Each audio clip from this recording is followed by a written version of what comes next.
আচ্ছা, চলুন তাহলে শুরু করা যাক। আজ আমরা একটা বিশাল বড় রহস্যের সমাধান করতে চলেছি।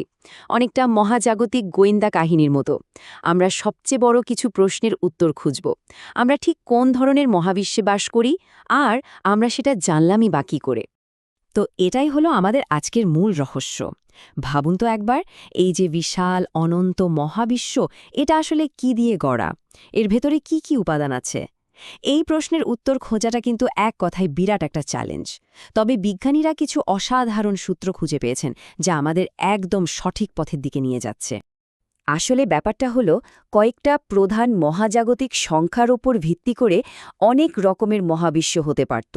এই সংখ্যাগুলো অনেকটা মহাবিশ্বের ডিএনএর মতো, যা ঠিক করে দেয় মহাবিশ্বটা কেমন হবে। আমাদের কাজ হলো সেই সংখ্যাগুলো খুঁজে বের করা, যেগুলো দিয়ে আমাদের নিজেদের মহাবিশ্বকে চেনা যায়। চলুন দেখি সূত্রগুলো আমাদের কোথায় নিয়ে যায়। এই সংখ্যাগুলো, বিশেষ করে ওমেগা ম্যাটার আর ওমেগা ল্যামডা, এগুলোই আমাদের গোয়েন্দা কাহিনীর আসল সূত্র। ওমেগা ম্যাটার দিয়ে বোঝায় মহাবিশ্বে মোট কতটা পদার্থ আছে, আর ওমেগা ল্যামডা দিয়ে বোঝায় এক রহস্যময় শক্তির পরিমাণ। যদি আমরা এই প্যারামিটারগুলোর সঠিক মান বের করে ফেলতে পারি, তাহলেই আমরা আমাদের মহাবিশ্বের আসল পরিচয়টা পেয়ে যাব। আমাদের প্রথম প্রমাণটা পাওয়া গেছে বিগ ব্যাংয়ের ঠিক পরের মুহূর্ত থেকে, মানে মহাবিশ্বের একেবারে শৈশবে। সেই প্রথম কয়েকটা মিনিটের মধ্যে লুকিয়ে আছে একটা খুবই গুরুত্বপূর্ণ সংকেত। এখন এই স্লাইডটা কিন্তু দারুণ ইন্টারেস্টিং। এটা অনেকটা একটা মহাজাগতিক কেমিক্যাল টেস্টের রিপোর্টের মতো। মহাবিশ্বের প্রথম মুহূর্তে যে হালকা মৌলগুলো তৈরি হয়েছিল, যেমন ধরুন হাইড্রোজেন বা হিলিয়াম, সেগুলোর পরিমাণ নির্ভর করত মহাবিশ্বে মোট সাধারণ পদার্থের ঘনত্বের ওপর। আর এদের মধ্যে ডিউটেরিয়াম নামের এক বিশেষ ধরনের হাইড্রোজেন আছে, যেটা এক্ষেত্রে সবচেয়ে গুরুত্বপূর্ণ সূত্র হিসেবে কাজ করে। আর এই ডিউটেরিয়াম এখানে একটা বিশেষ ভূমিকা পালন করে। এটা সাধারণ পদার্থের পরিমাণের জন্য একটা অত্যন্ত সংবেদনশীল ব্যারোমিটারের মতো কাজ করে।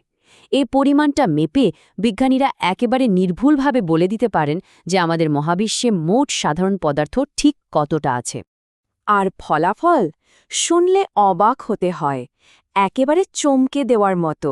আমরা যা কিছু দেখি, মানে গ্রহ, নক্ষত্র, ছায়াপথ, এমনকি আমরা নিজেরাও, এই সব কিছু মিলে মহাবিশ্বের মোট উপাদানের মাত্র 4%। তাহলে প্রশ্ন হল, বাকি 96% কি? রহস্যটা আরও ঘনীভূত হচ্ছে, তাই না?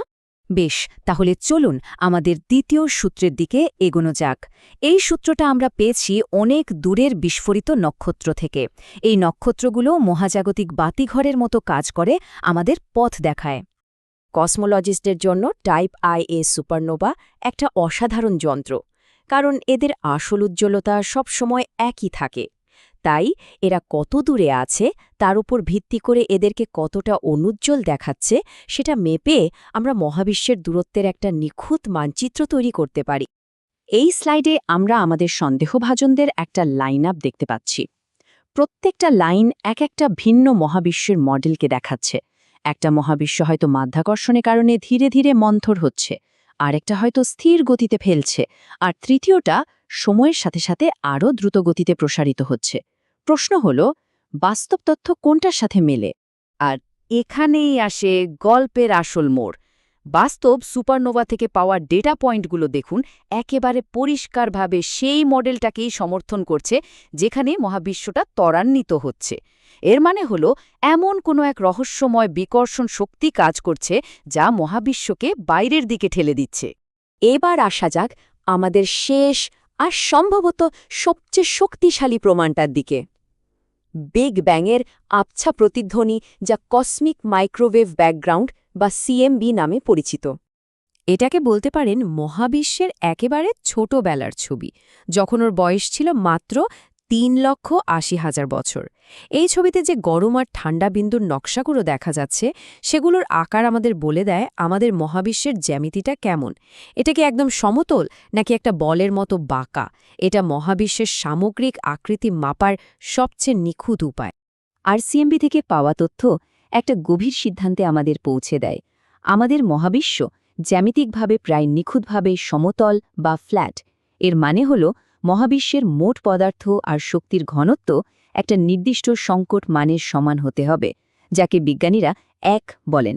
আচ্ছা, সব সূত্র তো পাওয়া গেল, এবার চলুন আমাদের এভিডেন্স বোর্ডে সবগুলোকে একসাথে মিলিয়ে দেখি আর এই রহস্যের সমাধানটা করেই ফেলি।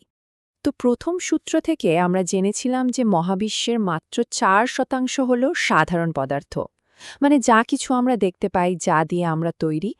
এরপর আসে ডার্ক ম্যাটার। এটা এমন এক রহস্যময় পদার্থ যা আলো দেয় না, কিন্তু এর মহাকর্ষীয় প্রভাব আমরা বুঝতে পারি। এটা হলো মহাবিশ্বের প্রায় 26%, কিন্তু 4 আর 26 যোগ করলে তো হয় 30%। আমাদের সমতল মহাবিশ্বের জন্য প্রয়োজন 100%। তাহলে বাকি 70% গেল কোথায়? আর এখানেই আসে আমাদের গল্পের শেষ চরিত্র, ডার্ক এনার্জি।